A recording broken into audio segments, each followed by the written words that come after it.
them. Financial disclosures had said the estate of Omar and her husband, Tim Minett, jumped from being in debt to somewhere between $6 million and $30 million in 2024. They amended their financial disclosure and released it to show the estate is really somewhere between $18,000 and $95,000. They blame the discrepancy, as much as $29 million, on an accountant who did not subtract the liabilities of Minett's businesses.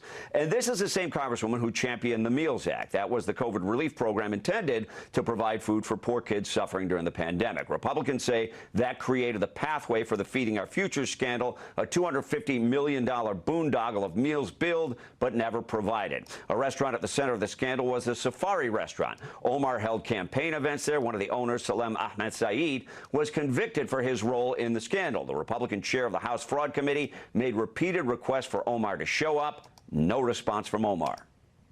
It's just another example of disrespecting.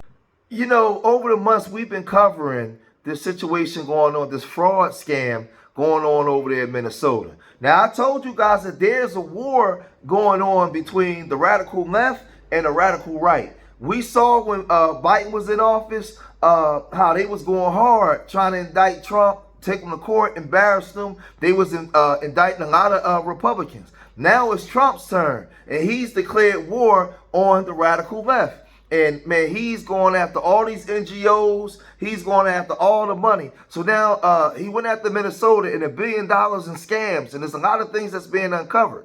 Now, they had the Feeding Our Future program where they frauded the government for over $250 million. Over 79 people was indicted. Over 60 people have been convicted or pled guilty. Like, this whole thing is crazy. But Iihan Omar, she was the one that drew up the bill that got the money, for the money to be allocated to these people who were spending the money on luxury items, cars, jewelry, coochie, everything. Like, they was just going ham, giving money to fight military over there in their country. Man, they was buying property in Kenya. The whole thing was crazy, man. And you got the radical, conservative radical right now. They're in the driver's seat, and they just going crazy. Fox News alert, Iihan Omar's net worth just dropped millions of dollars, and she doesn't want to talk about it. Senior national correspondent Kevin Cork has the story. Kevin. Evening, Jesse. Minnesota Democratic Congresswoman Iihan Omar, generally speaking, is quick to talk when it comes to slamming the president or the GOP or, proclaiming her allegiance to Somalia. But when it comes to taking questions about her skyrocketing wealth scandal, well, mum's the word. Dodging questions after blaming the scandal on, wait for it, an accounting error. And we're talking about one heck of an error. Her alleged net worth dropping by millions of dollars overnight. A new congressional filing showing her net worth went upwards of $30 million, then all the way back down to under $100,000. It also shows she has up to $100K in student loan debt and credit card debt. What in the world? She chalks up the discrepancies to an accounting error, saying she was too busy to do the filing herself. Well, our Griff Jenkins gave her a chance to explain herself. Tell us about your net worth dropping down to about 100,000. Funny, the whole thing. Could you just elaborate on what mistake was made, Congresswoman? What mistake was made on your financial disclosure forms to bring it down to 100,000 from up to 30 million? Molly girl, you in danger. Now, that's quite a change, especially when you consider just last week she was talking tough and daring the GOP to investigate her. Suggest all you want. Please investigate all you want, right? Like, to me, I'm not like I'm above the law and how dare you, I understand politics. I understand what these people have to do in order to feed their base. And there's a very good chance tonight they're going to take her up on that offer, Jesse. Did she hide the money, or did she never even have the money? I have no idea. We're going to find out sooner than later. I'd like to find out. Thank you so much, Kevin. So the Biden administration and these Democrats, it's funny how they have billions of dollars that they can allocate to these immigrants. So she drew up this bill, and the Biden administration allocated over $200 million specifically just to that state, just to Minnesota, specifically that group, right? And so now you have the House Fraud Prevention and State Agency Oversight Policy Committee. They're having discussions, right, about this bill, who sponsored the program in the first place. And the person that sponsored this is Iihan Omar. So now they start going after her finances. And at some point, they uncovered that she was worth like $30 million. And they kept saying, wait a minute. So she then went back and doctored it up and said that that was a clerical error, and the estate is really worth up to $19,000 to $95,000. She's trying to cover her tracks. She talking real greasy. They can come and check all they want. Now she came over. She got a W husband. Like she's playing all the game. But don't be fooled by that. They don't give a damn about the U.S. government. They come here to defraud it and get as much money as they can, right? But the real Dana, she was covering this. She did a great job in covering this. Make sure you guys go subscribe to The Real Dana Show. Her and Judge Joe Brown doing real good work over there. But she uncovered and was showing this. And I want to highlight this when it comes to the Mills Act, right? Because you hear her repeatedly, the Mills Act, the Mills Act. Iihan Omar introduced and helped create the Mills Act in 2020. A federal bill allowing COVID-19 related waivers for school food programs. It enables but does not require USDA waivers to provide meals during school closures, which was central to Minnesota's pandemic response. Now, the Mills Act that she created, it was introduced in 2020. It was passed under the pandemic, the actual pandemic act that was passed in Congress. The Mills Act was part of it. And $250 million total was allocated to Minnesota via the Mills Act that Iihan authored and introduced. So that is how Iihan Omar is involved in this Feed the Future scandal, because she created the very said bill that the Biden administration, that allowed the Biden administration to allocate over $200 million, specifically just to Minnesota. A majority of that money went to her district, which includes the Safari restaurant. With that, I'll leave it at that. Madam Chair, just a quick question about that. Yes, Lee Pinto. So I saw Congressman Stauber voted for that bill as well. Are you planning to bring him in as well, Madam Chair? He wasn't the author of the bill. Okay. So I think she was the author of the bill, and she brought that to this larger coronavirus relief package. And so I think understanding her intention and her communication with MDE over that issue, and with the Department of Agriculture and the feds, I think there's still many unanswered questions about that. So I look forward to following up with her office on that. And Madam Chair, just quickly, I had the sense from looking at the video that her intention, it seemed pretty clear, which was to make sure that the kids are fed.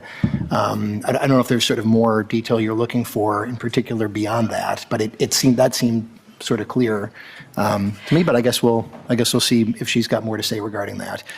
Absolutely. So, yeah. And I do think that was at least her stated intention in the video, but the video was filmed at Safari Restaurant, which was now charged and convicted for participating in the fraud.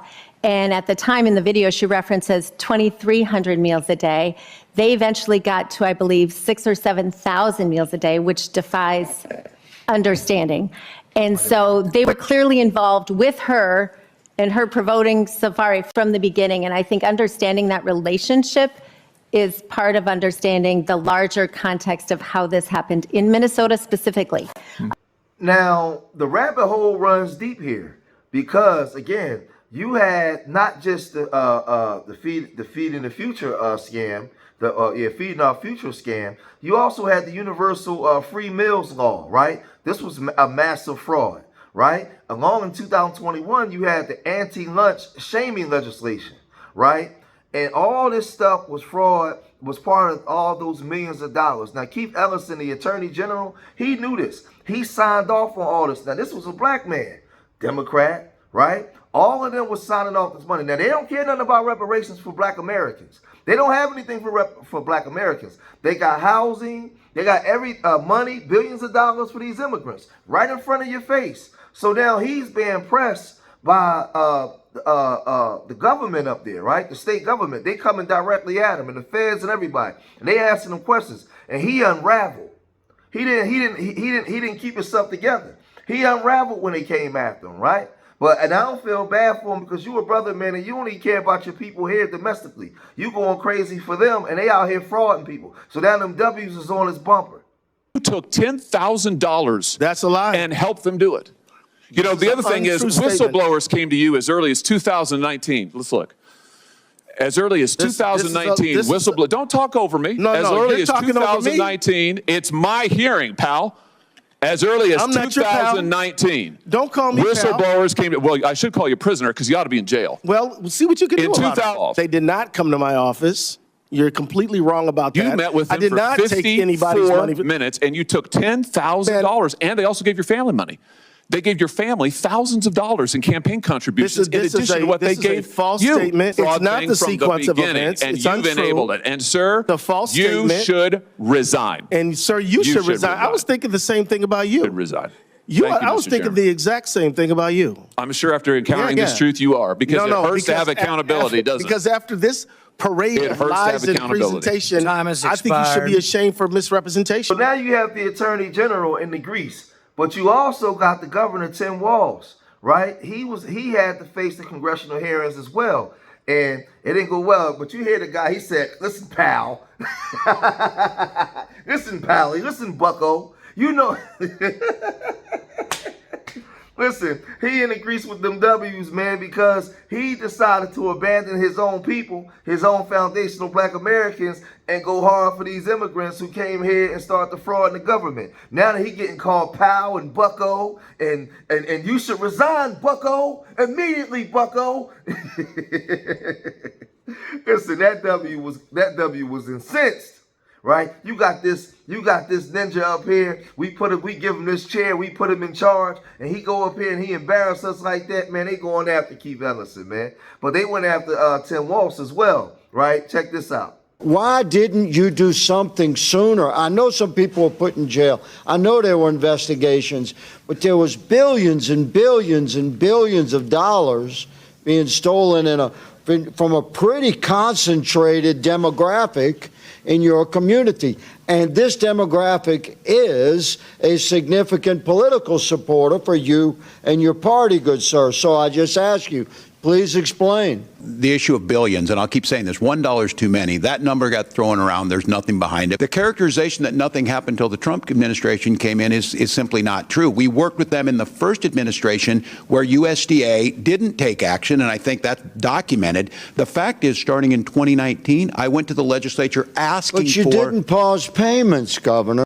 Now, good old Tim was saying, hey, man, we was already investigating this stuff before Trump got in office and before y'all came in. And the dude said something. He said, but you didn't cut the payments. You kept paying them because the Democrats have an agenda. And their agenda is to create a larger voting bloc with immigrants coming in, Latinos, all these other immigrants. Give them citizenship and they'll have a wave of voting bloc and they can continue to step on the Republicans. So, and it's backfiring. It's backfiring because you brought all these people in, they running scams, they running everything. But the whole thing is the Democrats have totally turned their back on the black American community. They don't give a damn. Trump and his administration is uncovering it. I'm not cheering for them, but I'm just watching the war go back and forth between these two. It's got violent. It's a lot of shaming. It's a lot of stealing because all Trump and his organization, all they did was come in and cut all that NGO money out. And they took the money and then they put the money back in their pocket. The conservatives is getting rich over there, right? And that's why you have the shit leaking oil between the radical right because some of them got cut out the money and they mad, so they stitching on Trump. Trump, all he did was come in and indict and hold them accountable for what they did to him and cut their money off. So now the Democrats is mad because he's cutting their funding and their NGO money off. Right? And he putting that money in his pocket. So there's just a war going on for power and money, man, while we sitting on the sideline watching. That's all it is, man. That's all it is. But y'all gotta let me know what y'all think, man. What's your opinion on this, man? If you made it this far in the video, hit that like button, subscribe to Street Media TV. Leave your comments in the comment section. Remember, I love y'all. Till the next time. Peace.